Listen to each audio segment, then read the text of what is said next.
Hello, I'm Jasmine, and today I will be discussing with you the elements in this book that mirror and enhance the different lessons that we have learned in our Communicating Cross-Culturally class. One of the first things that the authors talk about in the book is the significance of human relationships and how they relate to poverty. The authors claim that human relationships are the building blocks for all of life. When I read this statement, I immediately related it to what we have been learning and discussing in this class as far as culture goes. We've spent some time emphasizing relationships with one another and how that plays into culture as a whole. And these human relationships are a fundamental aspect of culture, especially where communicating cross-culturally is concerned. So the authors talk about these human relationships as they relate to what they call worldview. Now, worldview, according to the authors, is the total set of beliefs or assumptions that comprise the mindset of an individual and determine what they believe and how they behave. To me, this sounds almost identical to culture and what we have been learning in this class regarding culture. What we learn based on our culture's social values and beliefs and norms largely impacts our individual mindset and our personal beliefs and even our behavior.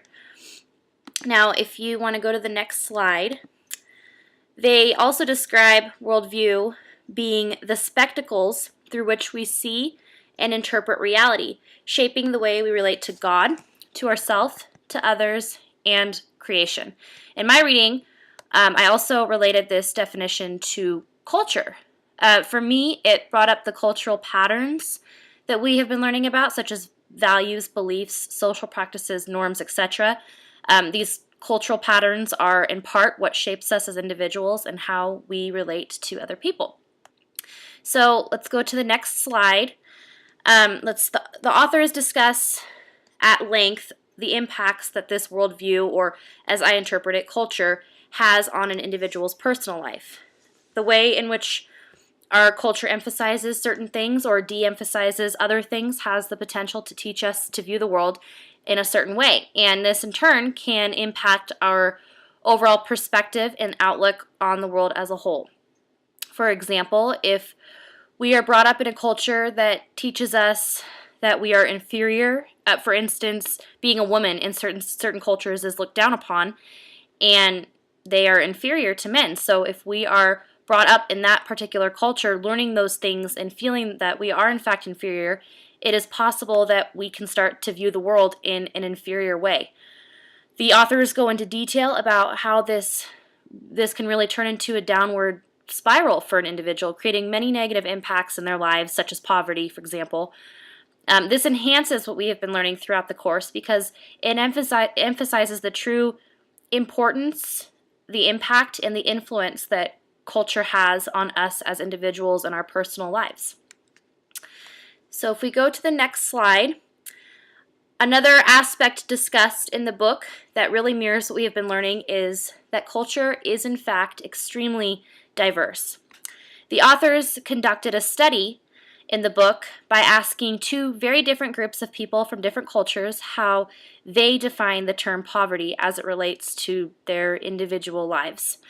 The first set of answers were from people in very low-income countries, and when they were asked how they would describe poverty, their answers consisted of words like embarrassing, shameful, terrible, humiliating, and depressing. And now when the middle to upper class, primarily Caucasian North American people were asked this same exact question, their answers were very different. Their answers were related to a lack of food, money, medicine, housing, etc. So their emphasis was, mostly on materialistic items, and this definitely illustrates the notion that there is so much diversity in this world, and certain things are more important in other cultures. For example, it is very evident from this study that in North America, materialistic items are fairly significant and important to us as a culture. So I thought that part of the book definitely emphasized certain things in this class that we have been learning as it relates to the diversity of culture. So let's go to the next slide.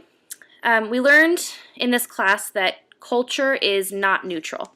Our professor compared culture to a slot machine, stating that it is planned in such a way that the common players lose while those who hold the power win. And this book completely reiterated that point by demonstrating that poverty can stem from an individual's circumstances based on his or her cultural background and worldview.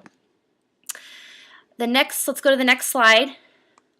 We also learned in this class that culture can become a prison. It has the ability to hold a person in one place.